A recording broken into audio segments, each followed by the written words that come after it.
Assistant professor হওয়ার জন্য তোমরা যদি অ্যাপ্লাই করতে চাও তাহলে আসামের একটি কলেজ আছে, বিকেবি কলেজ, সেখানে তোমরা অ্যাপ্লাই করতে পারবে।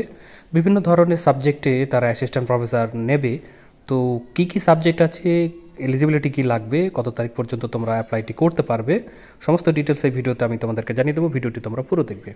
তাদের অফিসিয়াল ওয়েবসাইটে চলে আসবে, আসলে নিচের দিকেই তোমরা নোটিশ সেকশানে সেই নোটিশটি দেখতে পাবে। এখানে ক্লিক করলে একটি পিডিএফ ডাউনলোড হয়ে যাবে। পিডিএফটি তোমাদের সামনে এইভাবে ওপেন হবে, যেটা পেপার কাটিং তোমরা দেখতে পাচ্ছ। পেপারে এইরকমভাবে প্রকাশিত হয়েছিল। যারা পেপারটি দেখেছিলে তারা তো জানো যে কোন কোন সাবজেক্টে তারা অ্যাসিস্ট্যান্ট প্রফেসর নেবে। এছাড়াও বাকি ডিটেলস তারা ফুল নোটিফিকেশানে দিয়েছে। সেই নোটিফিকেশানটি হচ্ছে এটি। তোমরা যারা অ্যাপ্লাই করতে চাও তারা কোন কোন পোস্টে করতে পারবে একটু দেখে নাও। এখানে আছে এইচওডি পোস্ট, যেটি একটি পোস্ট আছে। কোয়ালিফিকেশান এখানে দেওয়া আছে তোমাদের জন্য।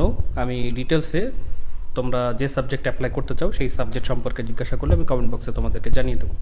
এছাড়াও তোমরা এখান থেকে দেখে নাও যে কোন কোন সাবজেক্ট আছে। Assistant professor in liberal discipline and pedagogy, এর মধ্যে যে সাবজেক্টগুলো আছে এবং পোস্টগুলো আছে একটু দেখে নাও। আসামি আছে, history, geography, political science, economics, sociology, communicative skills in English, communicative skill in MIL মানে ক্লাসিক্যাল ল্যাঙ্গুয়েজ, যেটা একটি একটি করে সব পোস্ট আছে। 55% মার্কস নিয়ে পোস্ট গ্রাজুয়েট ডিগ্রি থাকতে হবে যে সাবজেক্টে তোমরা অ্যাপ্লাই করবে, সঙ্গে বিএড ডিগ্রি থাকতে হবে, সেটাতেও 55% মার্কস থাকতে হবে। এছাড়াও আছে এডুকেশনাল যে স্টাডিজ, তার মধ্যে এডুকেশনাল স্টাডিজের দুটো সিট আছে, এক্ষেত্রেও একই ধরনেরই কোয়ালিফিকেশান লাগবে। তাছাড়া আছে ফিজিক্যাল এডুকেশন, সেখানে দেখতে পাচ্ছ একটু একটু করে দুটি সিট আছে। এছাড়াও আছে কেরিয়ার গাইডেন্স অ্যান্ড কাউন্সেলিংয়ে, এখানে একটি পোস্ট আছে।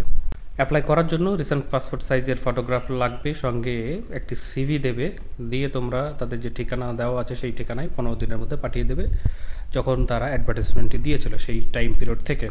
তাছাড়াও সফট কপিগুলোকে তোমরা অল যে ডকুমেন্টস হয় সেই ডকুমেন্টগুলোকে একসঙ্গে তোমরা তাদের মেল অ্যাড্রেসে পাঠিয়ে দেবে। অ্যাপ্লিকেশন ফর্মটি তোমরা এইভাবে দেখতে পাবে, যে ফর্মটিও তোমাদেরকে পাঠাতে হবে। সেই ফর্মটিতে এখানে দেখতে পাচ্ছ কোন পোস্টে অ্যাপ্লাই করছো সেই পোস্টটি লিখতে হবে, সাবজেক্ট লিখতে হবে, তারপরে তোমার নাম ব্লক লেটারে, এছাড়াও বাবার নাম, category, gender, present address, permanent address, contact, email ID, এগুলো সমেত তোমাদের দিতে হবে।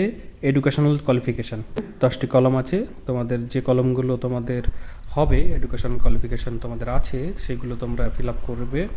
টিচিং এক্সপিরিয়েন্স যদি কিছু থাকে তাহলে সেটারও উল্লেখ করবে। এখানে আছে তোমাদের যদি পাবলিকেশন করা থাকে ISSN বা ISBN সেই নাম্বার সমেত, এবং পেপার প্রেজেন্টেশন বা পার্টিসিপেশন যেরকমভাবে আছে, সেমিনার বা কনফারেন্স যদি তোমরা অ্যাটেন্ড করে থাকো তার পুরো ডিটেলস এখানে তোমরা দিতে পারো। তারপরে এখানে সিগনেচার করবে, করে এই ফর্মটিকে রেডি করে তোমরা সফট কপিটাকে তোমরা মেলে এর সঙ্গে যে অ্যাডিশনাল যে ডকুমেন্টগুলো হয় সেগুলো মিলিয়ে সফট কপি মেলে পাঠাবে, আর একটি হার্ড কপি বানিয়ে সেটাকে তোমরা তাদের ঠিকানায় পাঠিয়ে দেবে। তো বন্ধুরা, যারা অ্যাপ্লাই করতে চাও অ্যাপ্লাই করো। জিজ্ঞাসা থাকলে অবশ্যই কমেন্ট বক্সে কমেন্ট করো এবং এই ভিডিওটিকে লাইক এবং শেয়ার করো, এবং অন্যান্য ডিটেলস পাওয়ার জন্য অবশ্যই কমেন্ট করে জানাবে।